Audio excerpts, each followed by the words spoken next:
This is the Digital Marketing Experts Podcast episode. No, why am I trying to sound like a radio announcer?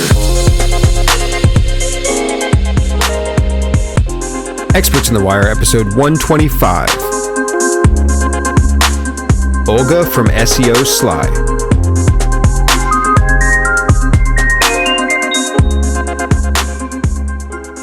Hey everyone, welcome to episode 125 of Experts in the Wire. My guest today is Olga from SEO Sly, and also some exciting news from Experts in the Wire. We have a new sponsor, Stacker Studio, who I'm very excited to tell you all about a little bit later in this episode. But let's jump in. Olga, how are you? Hi, Dan. I'm doing great. I'm very happy to be here. How are you?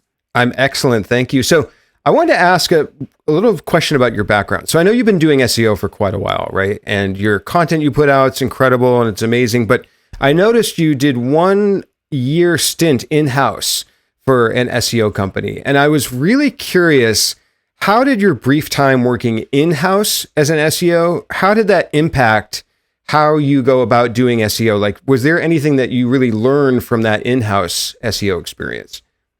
That's a good question. To be honest, I didn't really enjoy this in-house role as much, and I am kind of an agency person. When I went into the agency, I really kind of liked it very much, way more. But if I were to say what I liked about it, what that I had like a complete control over what was happening to the site. I was the person who was introducing changes, optimizations, but in this particular firm, it was kind of complex because I had to learn Git. I think this is how you pronounce it, and I couldn't just make changes directly in WordPress. So I need to learn a bit of coding. So this was because of that experience wasn't the best for me, because I am more into introducing changes straight into WordPress, directly in WordPress. I know some coding, but not that much. So I would say the complete control and the fact that I was sure that whatever I recommended would be implemented, because in most cases it would be me who would implement those changes. So that's kind of the thing, I think, which maybe how it impacted my further career was that at the agency at which I was working later on, I managed to influence the way they kind of work with clients. That at first, when I started, we practically weren't able to implement changes directly on those sites on our clients. Mm-hmm. But it slowly started to change, and finally, I think after a couple of years, I was one of the first people who were able to take the client site into my own hands and do some stuff there. Of course, that was not possible with all clients, but at least with some closer clients, I would say. So yep. I would say that was the biggest impact. Were there any experiences that you can recall that had a really big impact on your learning in SEO and your sort of advancement of your knowledge? So for me, I can think of way back actually hand coding canonical tags into a website I was building, with code, right? That just experience mm-hmm. of understanding how you can pull in a canonical tag with code dynamically, that really impacted my just understanding of how the web works, and then how things like meta tags and SEO directives work.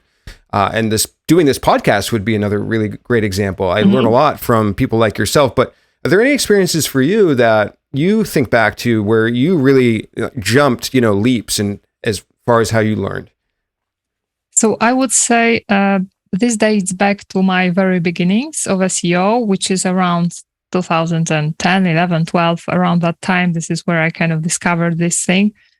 And I then started with, this was kind of I think it is still available, Site Build It, Solo Build It. This is kind of a program course, a very crash course on SEO, which teaches you SEO and at the same time how to build a website from very, very scratch. You start with brainstorming ideas, topics, keyword research. The entire process is very, very detailed and very long. Mm-hmm. Sometimes it takes you have a year to build a site. But once you build it, you actually have content that's optimized around keywords, stuff like that. So I would say doing following that process a couple of times, because I created, I don't know, 5, maybe 6, maybe 7 sites this way before I actually those sites started to actually gain some traffic, some Google AdSense money. So this is like following this process allowed me to get my first job in SEO as an in-house, then at an agency site. So I would say this was the biggest, because once I started, even though I was kind of a junior, I already knew the entire process, and I already had a small portfolio of sites that had some results, limited results. That's a cool experience. And what is the name of that site again? It is called Solo Build It, I think now. Solo Build It. It used to be called Site Build It. Yeah. Okay.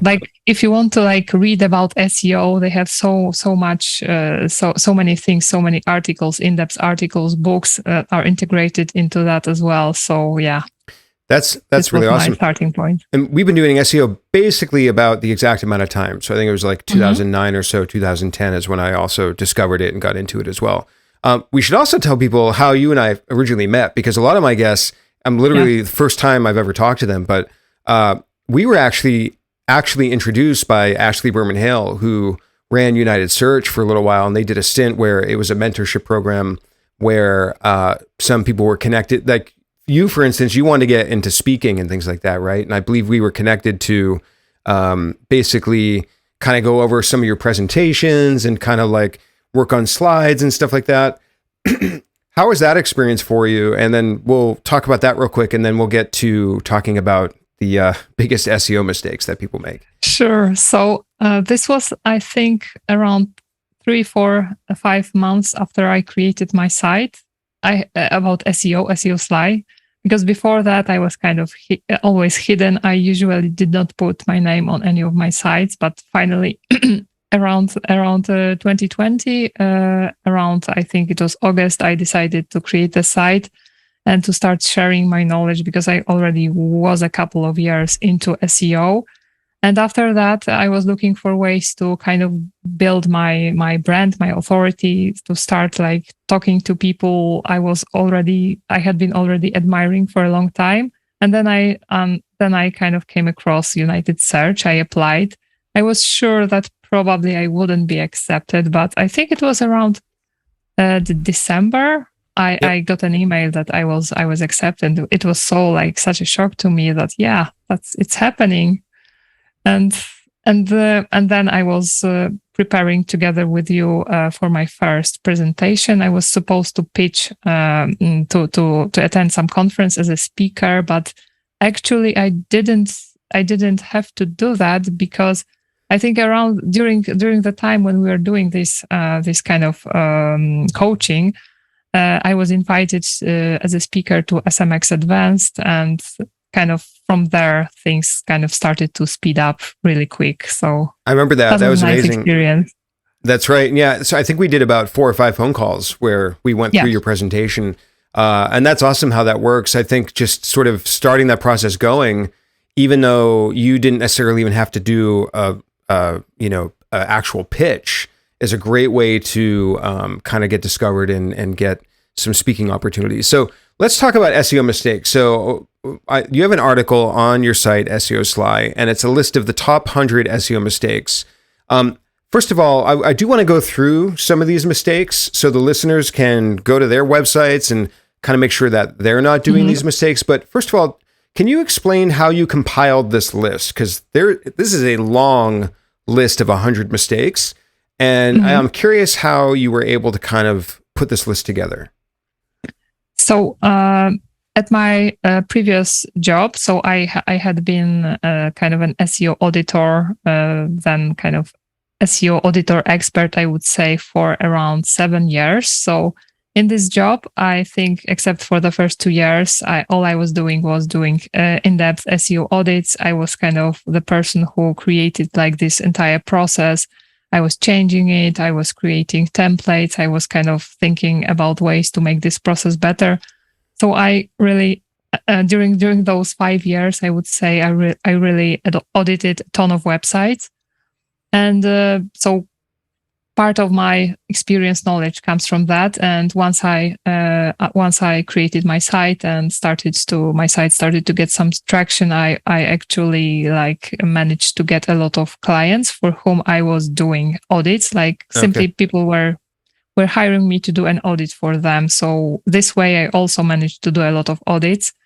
I think I created around more than 150 so far. I'm not sure if this is like the exact number, but kind of around that number. And in May, I think I was thinking about a topic to share, and then I thought that I have so many audits on my Google Drive, so many files, so maybe I will go through some of them and share some of the mistakes, the most frequent mistakes I come across when I do an audit, and this is how I created that. So I basically reviewed those audits, make a list. In some cases, maybe some of those mistakes do not come from audits, but I come across them so often that I thought that they still deserve like a separate point there. And then I just listed them and started to write. And I think it took me about a week and a half, and the list was ready. Oh, wow. I think people often forget that if you're doing work, you have the raw ingredients to create really great content.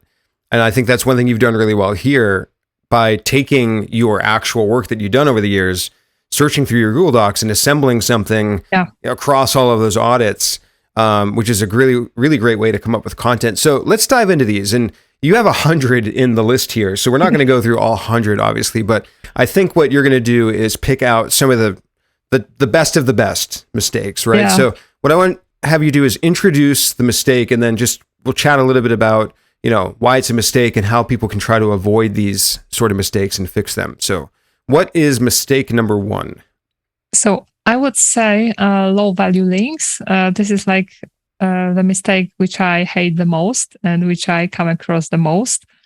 So what I mean by low value links, usually this is that, for example, on the blog page or on the homepage, instead of having a text link that contains like the name of the product or like the keywords, the phrase that describes what it links to, it contains read more or learn more, check, something that's like very generic and does not carry any SEO value to Google.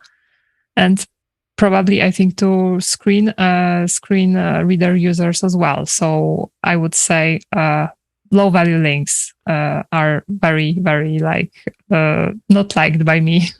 Yeah, and I know, I believe in the Lighthouse, I think they're called maybe non-descriptive anchors, or there's an ADA compliance way to describe those. What's your method for finding these? I know usually I just stumble on them manually, right? Is there a way that's a little more scalable or easy to find these, or what's your approach to looking for them? So I always start every audit with a manual review, and usually it is like 30 seconds, and I can say how the site is built. It is just a look at the blog or the homepage, and I can immediately say. Of course, I always crawl websites, so I crawl the site with both Sidebulb and Screaming Frog, and there's the report there that shows you anchor text and the most often used anchor text. So it's quite easy to find it this way if I want to see the internal linking structure across the entire site. So maybe if you see a lot of read mores for anchors, that might send off a flag Ring a bell. They're not using descriptive anchors. I like that you start with a manual review. Why do you find that works best in your approach for auditing? I think if you have some experience, then you can immediately kind of get the general feel of the website and immediately say what kind of an audit it will be and whether this site requires a lot of work, a lot of focus. Sometimes it will change your kind of direction of your audit if you immediately see that there is some problem. So I think it kind of sets the stage for your audit. And sometimes like for example, at the agency I worked, I was assigned with a task to find the reason. I was supposed to do an audit and audit the site, and at the same time find the reason why the site does not rank for its branded queries. So I was like, I prepared the template, and I was just about to like start checking everything, and I started with the manual review, and like the first thing I noticed was the site wasn't ranking for branded keywords because it had a no index tag on all pages. Oh wow. So it wasn't ranking for branded keywords. It wasn't indexed. So Right. I had like this Chrome extension, which immediately shows me if the site has a no index tag. So I didn't even have to like check the code. I just loaded the site in Chrome, and I immediately saw that the color of this extension changed. So I just like knew right away that I don't need to like create the entire audit because I have the solution right away. Isn't it kind of fun when a client comes to you and they're like, our site's not ranking, and you discover the no index, and then you sort of feel like a genius or like, the hero in that situation. Yeah. Let me ask a question too about the low value links before we move on to the next mistake. What about, so oftentimes in like WordPress templates, on a blog homepage, a blog roll, you'll see the picture, the title, and the description of the blog post like in a block, right? Often 3 blocks across on desktop. And a lot of templates link to the article in that entire block. Yes. So if you go into the code, the anchor is around that entire like div or CSS element or whatever it is. Oftentimes, I recommend that they actually add a anchor to the text itself. What do you think about that? Am I being maybe a little too nitpicky there, or is that something as well that's not sending good, clear anchor text signals to Google? Yeah. So I am doing exactly the same. I always recommend changing that element so that there is a text link, and maybe there can also be an image link with an alt text that's kind of relevant.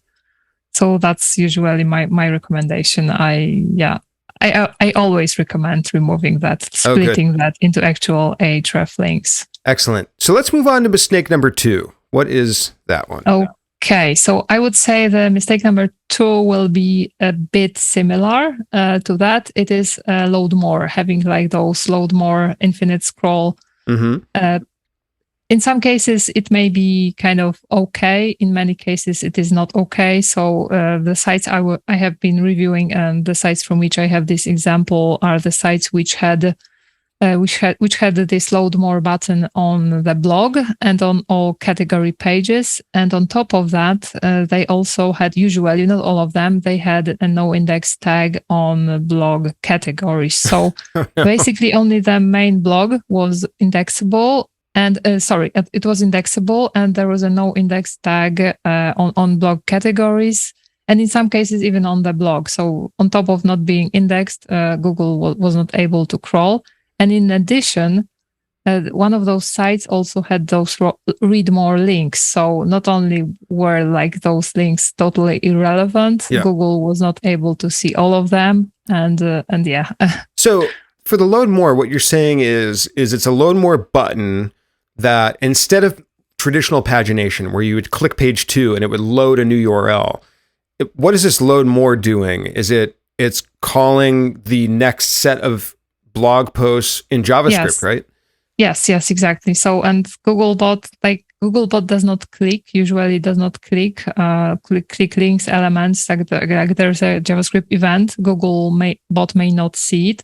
Of course, I remember in Google documentation, it says that it is able to expand this load more for until like some length. I don't remember exactly the number of pixels, but I would still, for the sake of SEO, good practices, internal linking, I always recommend having like regular pagination instead of like trying implementing load more. And I think you bring up a good point because, nowadays in 2022, Google is a lot better at rendering JavaScript content. But the big difference here that I think the listeners want to pick up on is that Google's not clicking the load more link. So any JavaScript that is going to be rendered on the initial load of a page, right? Google's going to see that. Is that correct? but they're not going to click something to then see Yes. it. Okay. Yes. Awesome. What is mistake number 3? Okay, so I have the list. Let me check which one I think. So maybe I would say this is again like a fundamental SEO knowledge. I would say the corrupt, very complicated, overly complicated structure of headings. So like even recently, I've audited the site, and it had like basically everything it had on the homepage was marked as a heading, including cookie notice, some testimonials, which were completely unrelated, like to the entire topic of the site. Mm-hmm. And I'm pretty sure that such structure of headings like was sending mixed signals to Google. Like Google didn't really know what the site is talking about. Is it talking about this or that?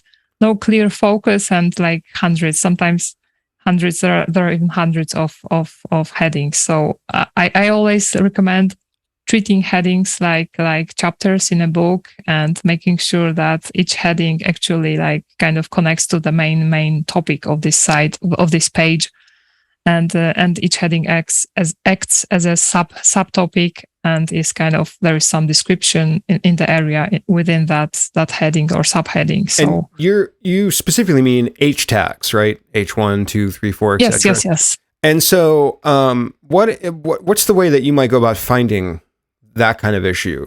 Crawling? Is it manual review? How do you find those? So again, I usually start with manual review. I manually review like the most representative pages, which is usually the homepage, the category page, like the article page, depending on the type of the site. And in those cases, I use either a detailed SEO Chrome extension or web developer. There's this bucket like information outline the information, document outline, something like that, and then a new tab opens and you see like the entire structure of headings, and you can immediately see what it looks like. And for like mass checks, it is usually like Screaming Frog or Sidebulb. And it's interesting too, because there was a period of time, and since we've been doing SEO the same amount of time, tell me if this was your experience as well, probably like 2013 to 18 or so, like I really didn't focus on headers much at all. Mm-hmm. But when Google started getting a lot more semantic, and then using featured snippets for headers and so on and so forth, then I really started to pay a lot more attention to headers. Did you go through that a period of time as well, where like they weren't on your radar as much? I'm just curious from your perspective. To be honest, I think, I was, because I, like one of my first sites, I was like, usually, to be honest, stuffed keywords. I was stuffing keywords using exact my anchor text, like even in the domain. So I was like always making sure that I have those headings, those keywords whenever I can have them.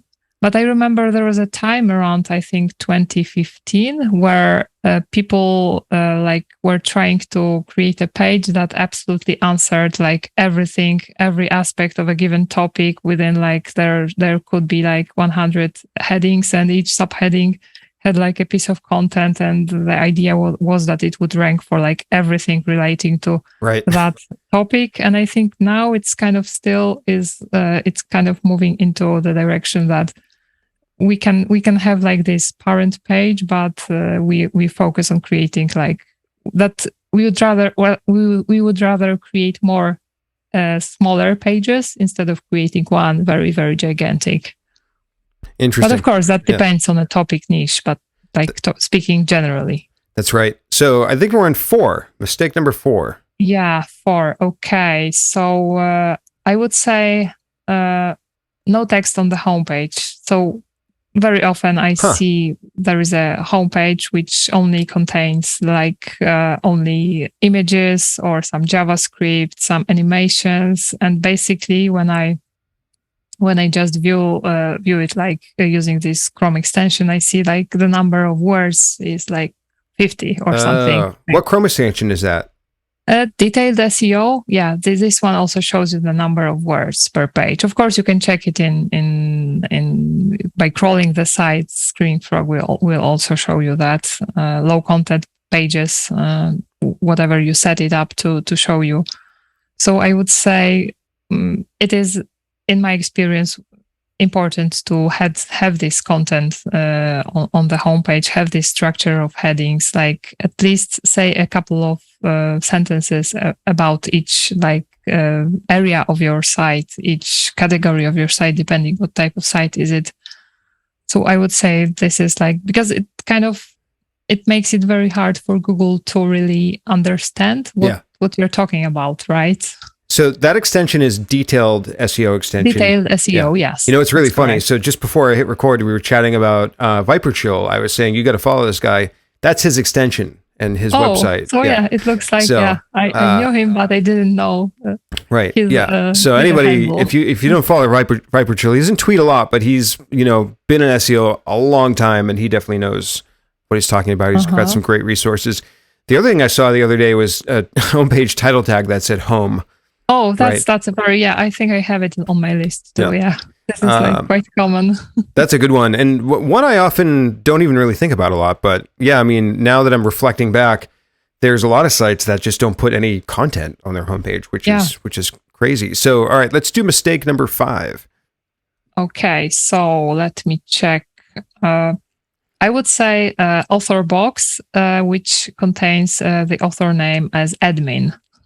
So this is not very good in terms of EAT and establishing your authority and letting know Google and users who is the author. So on top of that, of being not sorry.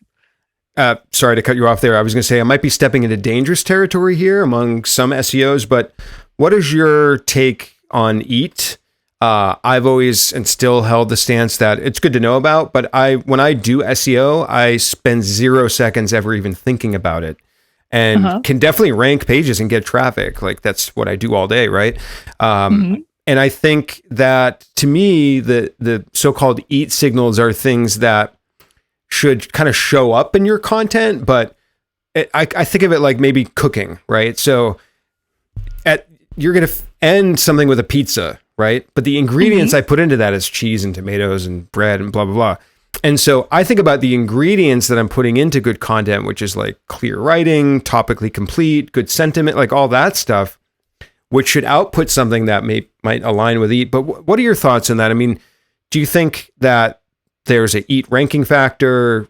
Do we focus on it too much? Do you think about it when you create content? I'd love to hear your thoughts about EAT. To be honest, I was thinking about it a lot when I was creating my own site, because I knew that I'm not known at all, and I just wanted to be able to escalate my progress. I'm not sure if this is because of that, but I did my best to show Google that I have experience. I linked my LinkedIn page. I was trying to show all my credentials. I'm still updating my credentials whenever something new appears. I add it to my about page so that Google knows that I am I even use schema same as to point to the places where I'm cited.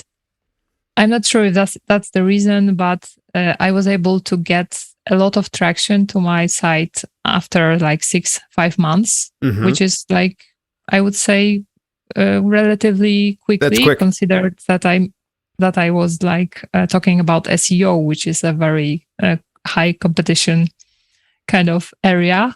Yep. So I usually look at some general things that can show that we are talking about expertise, that we're talking about a person who has some authority. So I'm into having those author boxes, but which actually present the credentials you have. I think it is definitely more important in case of medical sites, where this YMYL thing is a thing. YMYL, but I'm not too obsessive about it. I had an interesting experience. So I think it would be a very interesting test for a site that ranks well to pull off all of the so-called EAT signals or things and then see what happens. So I was working with a company that was publishing a lot of nutrition and diet and food related content. One of their writers left the company. They removed his author name from every single post and just put a brand name account instead. and not one single thing happened to the rankings whatsoever. Oh. And they rank really well for like things related to like carnivore diet and like things that are very competitive. So I think it'd be a fascinating experiment to like try to pull away these eat signals and see what happens. But back to the admin thing. So what do you think a company should do? Like some companies or sites, they don't want to put a name, or an individual on their content. So what do you recommend in that case? So I would say maybe do not indicate anyone or just show like the company name. So instead of putting my name, I could put like SEO Sly, like authored by SEO Sly or SEO Sly team, something like that. Business name or yeah. Yeah. Okay. That's a good tip. And I agree, by the way, I do recommend that companies put author names or some sort of editor name or something, and then have that link to an actual profile page like you've done with all of your credentials. I think this is a really good moment to mention the sponsor for a minute or two. So I do sponsorships a little different here. I just will going to talk to you about Stacker Studio. I have nothing to read, right? And I think after mistake 5, without these, we're talking about credential signals, is a really good time to talk about Stacker, because that's kind of one of the things that Stacker Studio helps businesses do. And I'm curious, Olga, like from your experience, how hard is it to get picked up by like national publications or local publications? Like what does it take to get in Newsweek or San Francisco Gate or MSN or like sites like that? Like, that's kind of hard to do, right? From your experience?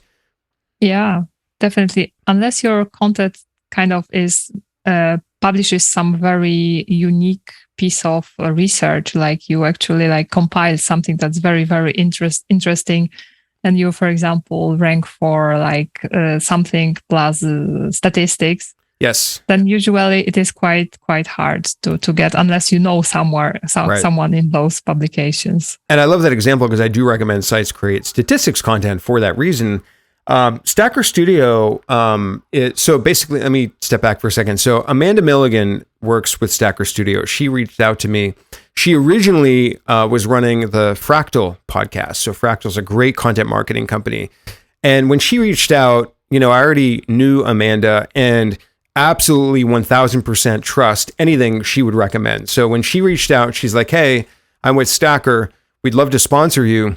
I like most times I get a sponsor request, I just like hit delete, right? I've only had one other sponsor ever on the podcast. But what Stacker does is they actually do exactly what you just said, Olga. They will create well-researched original content for your site with statistics, with studies, with data, and so you can take that content and publish it on your site. Then it goes on stacker.com, which is basically kind of like a newswire.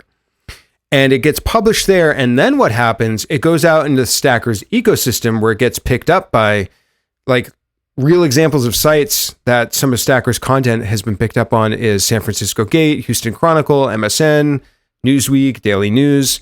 And in fact, they guarantee that it gets picked up by over 50 publications or 50 minimum for every individual story that you do, which is pretty incredible. I mean, we were just saying how hard it is to get picked up by publications like this. And what's really cool, like I went and studied exactly, I asked for examples. I went and looked at these articles. The articles are really good. They don't do anything weird. Like it's all natural anchor text. They will canonical back to your site. So you're not just like showing up with all these like random backlinks everywhere. And what I think this is really going to do for anybody that might wants to check out Stacker is it gets you such huge amount of brand awareness, because the amount of eyes on across all those 50 or more publications that you could receive for your brand is pretty huge. And then there's a lot of things you can do with that. It spreads awareness, but let's say you're in Newsweek, you can take that Newsweek logo and put it on your website as a sign of credit. I mean, we were just talking about doing stuff like that for Eat Factors. So anyways, go to studio.stacker.com/wire and they will give you 20% off. Your first story. I think I will be interested.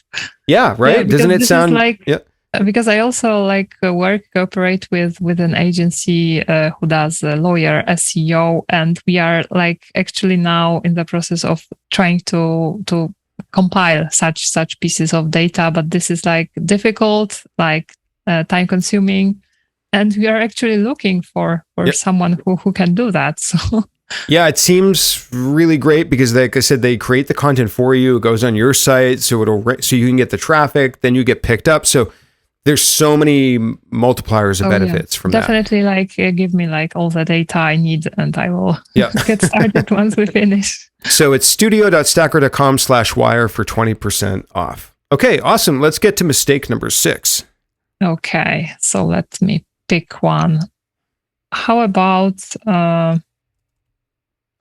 maybe let's talk about speed, horrendous speed score. Okay. Like speed, core web vitals. So there are like 2 types of sites I notice in my audits. One type are the sites which have like usually nice speed scores in Google PageSpeed Insights and pass Core Web Vitals. And these sites are usually, I would say, okay. As long as you pass Core Web Vitals, you are okay. Yeah. On the other hand, there are sites which have like low scores, and or sometimes it is like even the other way around. They have high scores in PageSpeed Insights in this lab data, and they do not pass Core Web Vitals. So if I come across such a site, I usually recommend like improving Core Web Vitals, but I don't think this is like such a huge ranking factor. But a few times I came across a site whose load time was, I think, more than 1 minute. So like time to interactive was more than 1 minute, or like something really crazy. Like when you see this, those screenshots as Google is rendering, like everything is white, and, Wow. and until 1 minute passes, the site kind of starts to load. So if the site is that slow, I would say then this is a critical mistake, and it should be fixed ASAP. And on the other hand, if the site is kind of in the 60s, but it passes Core Web Vitals and you can check that in Google Search Console. On Google PageSpeed Insights will show you that as well. If there is enough data, then I think it is okay, and there is no need to keep obsessing. Like if you're on 85, I think you can drop it if you pass Core Web Vitals. So why would a site have good lab scores, but bad field data in Core Web Vitals? Like, how could that happen? Yeah, so I think that can happen, for example, if the users come from countries which have lower internet speeds. Like if you have a lot of users from, say, I think India, then you may, I'm not saying, I think, but because I saw such an example that the site had a lot of users from India, and it was like doing okay in terms of lab, but in terms of Core Web Vitals, it was doing not okay. On the other hand, I had like a reverse case as well, when the site was doing terribly in terms of lab data, but Core Web Vitals were totally passed. And this was like a local site of a local store here in my city in Poland. And in this city, actually, like the speed connection is very, very fast. It's like 5G. We have 5G. Mm-hmm. And this site is like, you can deliver food to your house through that site. Okay. And basically the only people are from this very city. So Core Web Vitals are passed here, but lab data like JavaScript, everything is like terrible. Yeah. I think so Ashley Berman-Hale that I mentioned at the beginning, who introduced us, she has shared a really great chart that shows, I think it quantifies the amount of money that it costs for people in different parts of the world to load content. I'll try to dig that up and put it in the show notes. It's a really great chart, but it actually just shows you the cost involved. Yeah. And I experienced this like firsthand because my wife and I were in Yosemite National Park earlier this year, and the internet was next to nothing out there, right? And that made me really appreciate fallback fonts. So fallback font is when you allow a web font to just load before your custom font is downloaded to the browser. Oh my goodness, there was a site I was looking at where like if I didn't have a fallback font, I would have just totally left because it was the font was taking so long to load. And I think, if anyone's ever experienced trying to browse the internet on a slow connection, you really appreciate things like that. Yeah. Exactly. I think we're on mistake 7 now. Okay. What do we have for 7? I think we're going to try to get to 10. Okay, so maybe this will be a WordPress mistake. So one of the sites I was auditing this time, I had full access to WordPress. This was like mostly my job was to increase speed. So I logged into WordPress, and what I saw there was like I think around 70 active plugins. 70. Most of them, of course, were outdated. WordPress was outdated, so everything was outdated. Yeah. And like those plugins, there was like different page builders. This was like such a mess that it was like hard even to navigate through this WordPress. It was so slow. Yeah. So I would say, keeping WordPress clean, plugins, using only the plugins that you actually use, and getting rid of the rest. Not only is it like a security issue, but of course also a speed issue as well. Yeah. I think that's tops. I think I worked on a site where I saw maybe 50 or 60 plugins. I think that tops that. Great. What is mistake number 8? Okay. So I have so many that I don't know which one to choose. Okay. Maybe this one.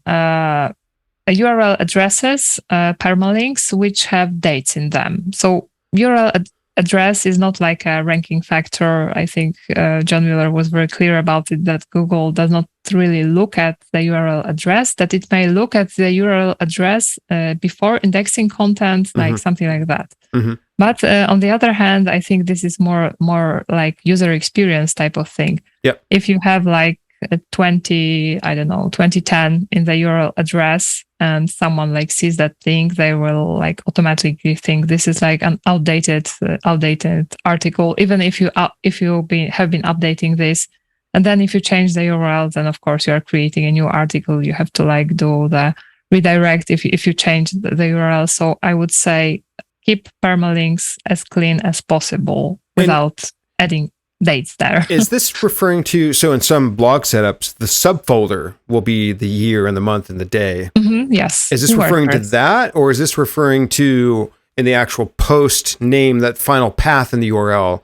If it's like best SEO conferences 2010. I would say, yeah, that's a good point. So I would say both. Interesting. Both are like the default, sometimes default setting in WordPress, other CMSs, but also if you like are doing, for example, Black Friday deals 2020, then you probably don't want to have year in the URL because you will be creating a new page. Yeah, if you want to update it, you have to keep creating redirects to put a new year in the URL. Now, it's interesting that I think I might have heard also John Mueller mention URLs not having a factor. What about, and this is where all the nuances come in with what Googlers say. What about though, if you're getting backlinks to that page with the URL being the anchor text?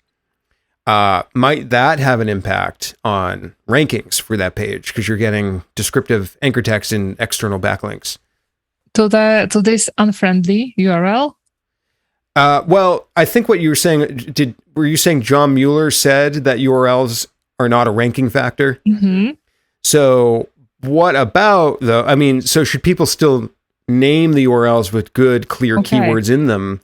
Because you might get backlinks with the URL as the anchor text. Yeah, sure. I would say yes. Like it will be even easier for users if they see this link, like the naked link, they will know what this thing is about. So I would still, of course, recommend adding like keywords we care about. I think it's interesting how a lot of people from Google can kind of go around a topic. So the one prime example I always think of is click-through rate. And does click-through rate impact rankings? And I think literally no, they don't use click-through rate, but they do use probably long click, short clicks, bouncing back to the SERP, like that kind of stuff. It's just interesting how they can just use the language to kind of get around the issue. Yeah. What is mistake number 9? I see one in here too that I might want to ask about, but what are you thinking about for mistake number 9? Mistake number 9, duplicate home pages with incorrect redirects. Okay. Yeah, so this was like, this happens to be mistake number 9 as well on my list. Mm-hmm. So this is again, I saw this at least a couple of times when there was a site like the main domain. Then, for example, from logo, it linked to the domain /index .html, for example, and there was also like this www version without the redirection to non-www. So actually, like one site I think had like 4 different homepage versions. Of course, they were all the same, and I think like Google used like one as a canonical kind of the main one, but the links were still pointing to a different one. So I would always make sure this is like unified. If you have different versions, like redirect them to one, the cleanest one possible, and make sure internal links are updated as well. That's a really good tip. I also, do you mind if I pick mistake number 10? Sure. I lost it in the list now, but I think it said blocking traffic from the US. Yes. What is that all about? I don't know if I've ever seen that. Yeah, I think I the first time I came across that in some Google SEO office hours, I heard that this may be the cause why like Google is not crawling or indexing the site. So because there are some sites, some shops, like this was the case I had like at the agency.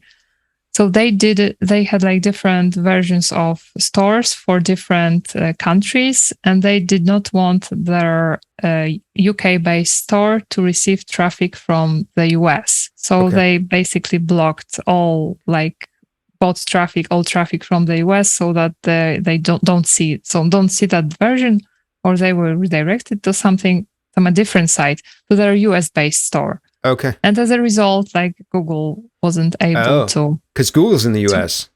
Yes, because Google is usually, at least now, always, I think, crawling from the US. So do you know, were they using IP addresses? How were they blocking? Yes, I think, yeah. So would you just need to essentially whitelist the Google IP? Let's say you still want to block US traffic, but allow Googlebot. Yes, right? You would just whitelist Googlebot's IP address or something. Yes, because I think they like publish the list of all their bot IP addresses, I think. So. Oh, wow. I've in doing this for over 12 years, I don't think I've ever heard of that one. That's a new one to me. So everyone can go to, speaking of good URLs, seosly.com/blog/SEO mistakes. Great, simple, clean URL to check out all 100. I did want to take some time to answer some of the questions that came in from Twitter. We've picked out 4. So the first one is Mike Blazer says, how do you use images to help pages rank better? So generally, I would say if you create content, you should create images, add images to that actually kind of relate to that content. Yeah. I don't think I've ever seen like a stock image, like, because I've seen a lot of sites which have like a blog post and there's one minute image, which is a stock photo. So in that case, it definitely won't help you. But if you create original images, like in the case of my blog, I always take a lot of screenshots, and sometimes some of my tutorials have like more than 100 images, and these are like all my images. And I make sure to add alt text, to name file names like in the correct way. I also add descriptions, and actually I'm getting some traffic from Google image search this way. So I would say make sure they actually correspond to what you are talking about. But at the same time, remember about accessibility, and do not like use those images to stuff keywords, but actually describe what's on those images. But if they correspond to the content, then it will be easy for you to create alt text that contains the phrases you care about. I think one huge problem that I see a lot is I working on a site, take the image, reverse image, search it in Google, and you see that 1,000 other sites use that same exact image. So I think that's something anybody could do to test for the uniqueness of your visuals. Yes, exactly. So Ocean of Noise wants to know, what are the key elements that you recommend including a technical site audit? So I would say this is something I've been preaching for a long time. always start your your technical SEO audit with diving deep into Google Search Console and seeing what's actually happening there, because usually this will like change the entire direction of your audit. If you, for example, log in there and see that, oh, there is like 1 million indexed URLs, and then you check those URLs, and these are like, for example, some Chinese, Japanese kind of types of URLs. So this was like one of the things I also like identified in my audits. The site had like 100 pages, and 500,000 pages of that sort were indexed because the site was hacked. So oh wow. Did that trip under the hacked, or like, isn't there a spot in Search Console where you can see hacked or malicious content? Yes, security issues. And the funny thing is that security issues was not showing anything. Oh, really? But like the coverage report was like growing every day, like crazy, that to the point that even Ahrefs started to show like a huge number of Chinese, Japanese keywords. And this site was like, had this line in organic keywords in Ahrefs, but these were like all Chinese, Japanese kind of keywords. Wow. Anything else that you recommend for including in a technical SEO audit, key elements wise? I would say make sure to use a bunch of tools, not just one tool, and do not rely on automatic kind of reports. Right. Those tools are great. They can show you like some things they think that are mistakes, but you should like always, you shouldn't like rely on that. You should have your own checklist and follow your own checklist and use your tools to check those things you have on your list, not like the other way around when the tool is telling you what's the problem, and usually this is not a problem. Yeah. Once you like use your SEO experience, you see that, for example, HTML text ratio shouldn't be like that high because it doesn't matter, for example.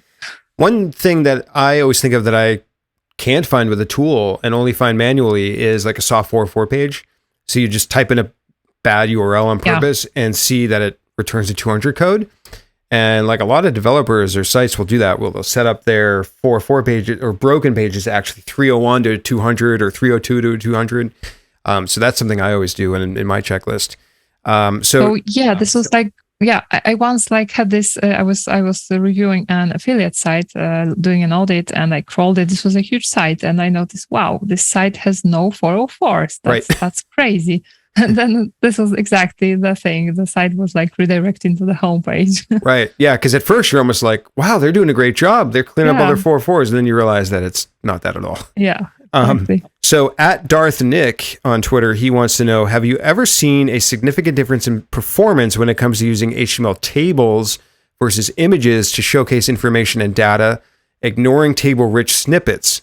He's curious if nicely designed table images are sometimes better than styled HTML tables. So here is kind of my take on it. I've not like seen any difference. I haven't like compared like this data to that data, these types of pages, but I would always recommend, if you have some text, some numbers, some data that can be in the written form, I wouldn't put it in the text. So if you have data, put it in the table. If you have like images, make them images. I wouldn't necessarily create like nicely looking images and putting them there as tables in the form of images, because I think this is like you're not like doing the best in terms of SEO if you're doing this way. Right.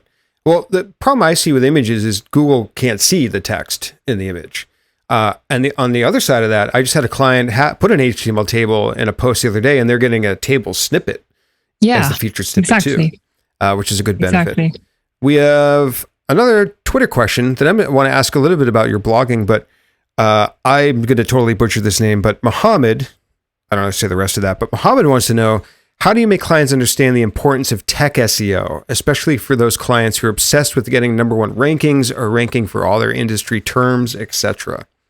So maybe my answer won't be like the answer you are expecting, but I would say I don't accept such clients. If the client is like too focused, they want to rank for, I don't know, marketing.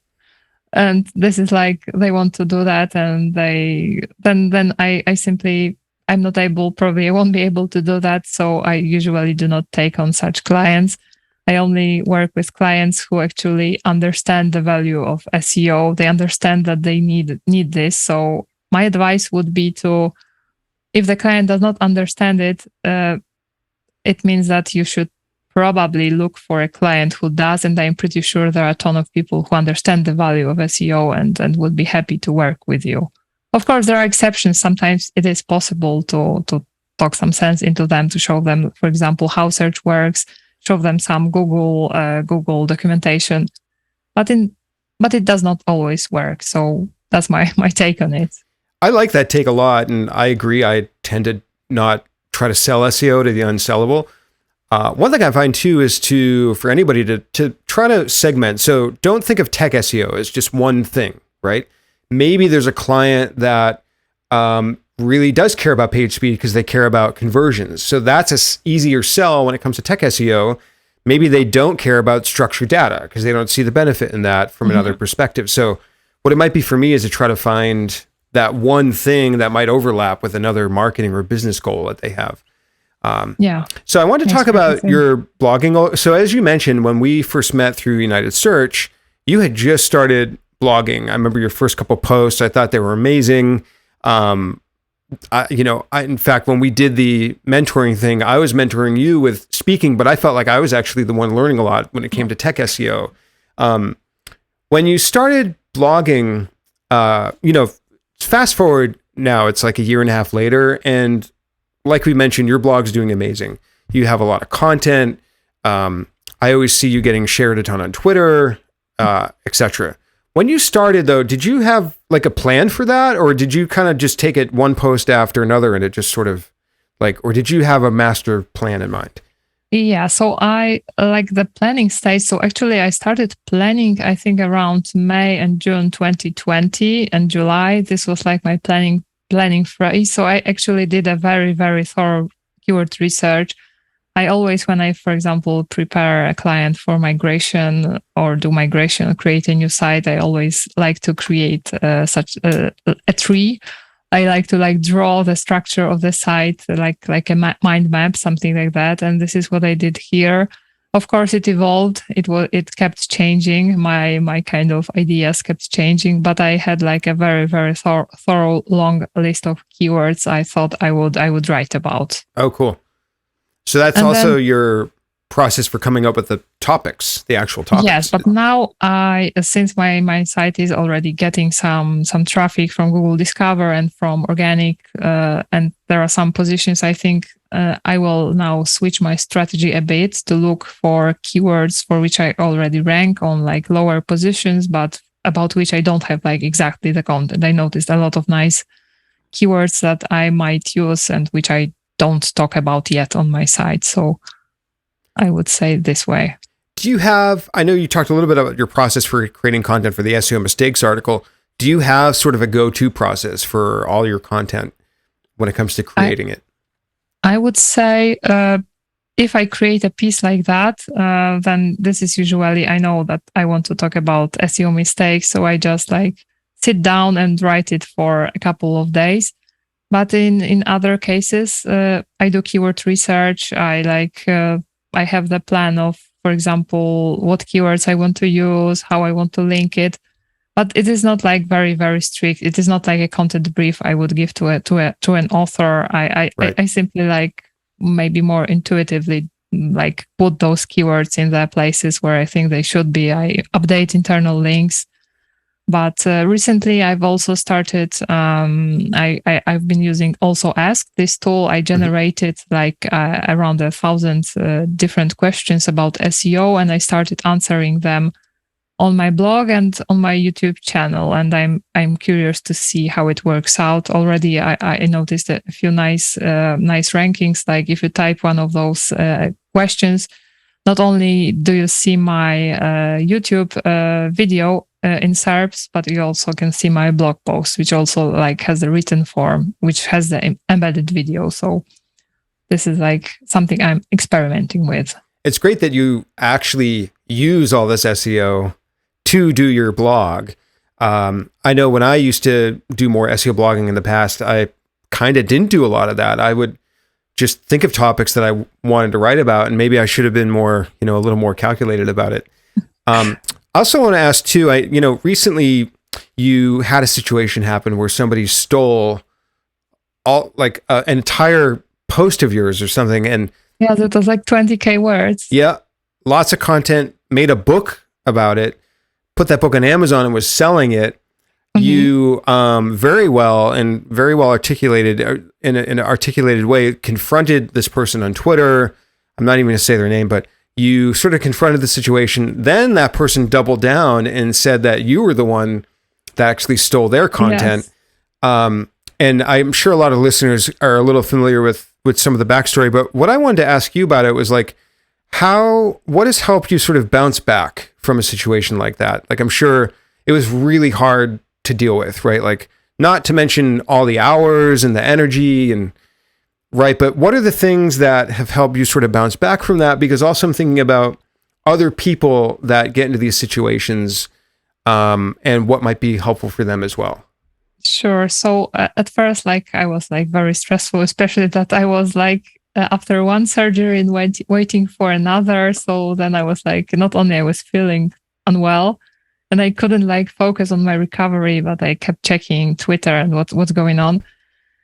But I think what helped me was a very, very huge support I gained from the entire SEO community. Basically, I got hundreds of messages on Twitter, through email. People were supporting me, telling me that they knew that I created that because I created that back in 2020, even though the person claimed that I stole it in 2021. So people were... Even some people like Eleda Solis, I think, Brody Clark, someone else, they were sharing on Twitter that I support Olga, even though this kind of storm is happening. So I would say that the great support let me kind of kept doing what I do, because I had a moment when I thought that maybe I should just delete all my accounts and disappear. Wow. But when I was getting this support, then I also get some legal support, and I am now in the process of copywriting my entire content, registering the trademark, and then actually publishing a book. But I just don't want to publish this post. I want to make it way better. So I will be writing a lot of new content for that book. So I would say support, immense support I got, and it kind of, and actually, I got an apology, so this kind of also. The person did apologize to you. Yes. In private. Yes, in private. Yes. So, wow. I would say, yeah. Now, did that person take down their content that was claiming that you stole their? I think Amazon kind of took down the book. Took it down. Yes. Yeah.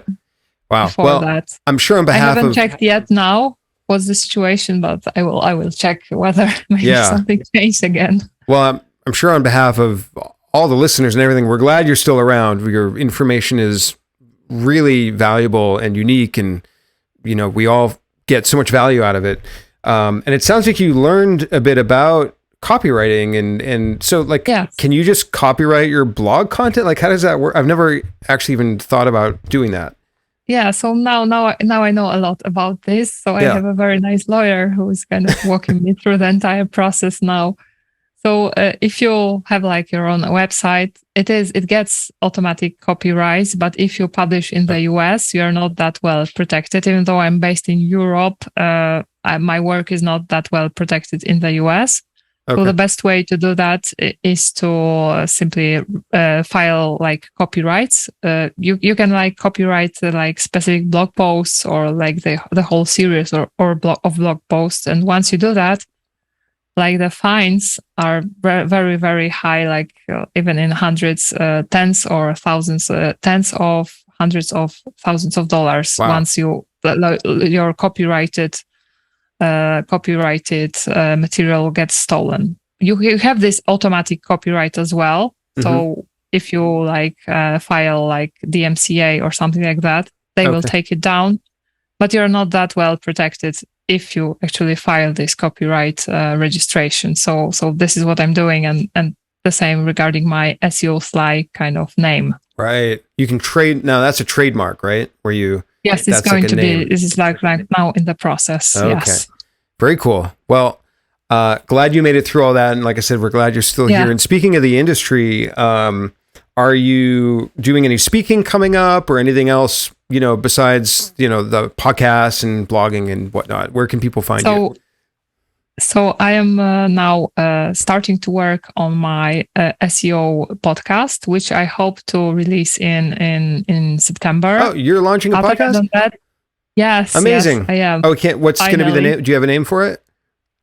I think it will be SEO Podcast by SEO Sly. Maybe I will come up with something better, but I hear that SEO for podcasts is not that advanced, and it is good to be called, to have your keyword in the name. So it's definitely going to be something around SEO. Oh, so podcast. Ranking. Yeah. So way back when I started mine, I semi-regret naming it Experts in the Wire. I thought it was being clever. And I also thought at some point it would be more broader marketing podcast. So I didn't want to actually pigeonhole it into SEO. Mm-hmm.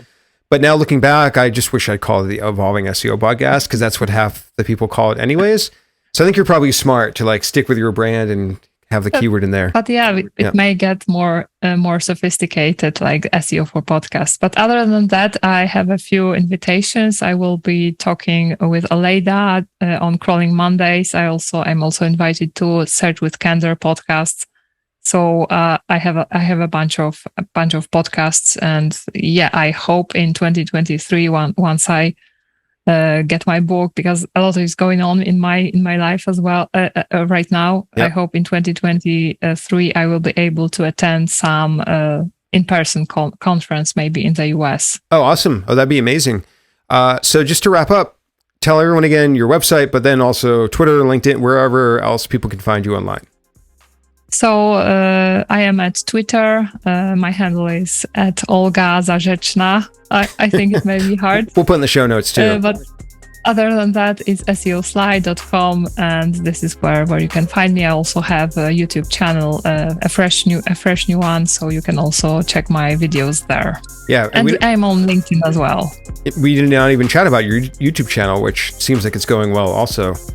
Maybe I'll have to come back to the show at some point and we can chat YouTube. I am getting near to 1K subscribers, so this is like my milestone. That's amazing. Well, if you're listening to this, definitely go subscribe. And is it SEO Sly on YouTube as well? Yes, on YouTube. It is just SEO Sly -Olga Zarzeczna, and you will find me. Awesome. All right, everybody listening to this, go subscribe to that. We'll get you over 1K. Amazing. Well, this has been a fantastic episode 125 of Experts in the Wire. Thanks, Olga, for being the guest today, and we'll talk to everyone next time. Thank you. Bye-bye.